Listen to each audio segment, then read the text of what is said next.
IT hub म्हणून ओळखल्या जाणाऱ्या पुण्यातील हिंजेवाडीत एका आयटी अभियंता महिलेची गोळ्या झाडून हत्या करण्याचा प्रकार समोर आला आहे।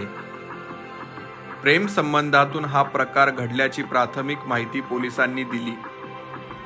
आज सकाळी हिंजवडी पोलीस स्टेशन येथील API पांचाळ यांना माहिती मिळाली की हिंजवडीमधील लक्ष्मी चौक या एरियामधील एका ओयो लॉजमध्ये फायरिंग झालेलं आहे।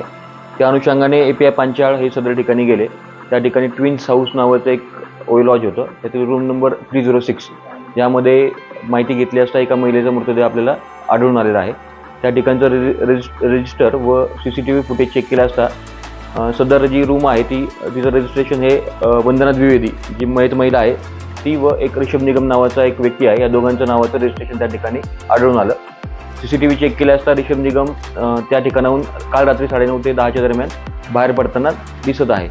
त्या अनुषंगाने आपले जे प्राइम सस्पेक्ट आहे ते ऋषभ निगम आहे, त्या अनुषंगाने चौकशी चालू आहे। जी प्राथमिक आपल्याला माहिती मिळाली याच्या अनुषंगाने हे दोघेही लखनौ येथील रहिवासी आहेत आणि सदर महिला हे येथील एका कंपनीमध्ये IT इंजिनियर पदावर कार्यरत होती आणि आरोपीबाबत जी माहिती आहे ती अद्याप मिळायची आहे। सदर दोघे जणांचं रजिस्ट्रेशन आहे लॉजमध्ये ते 25 जानेवारीचं संध्याकाळचं त्या ठिकाणी रजिस्ट्रेशन झालेलं आहे।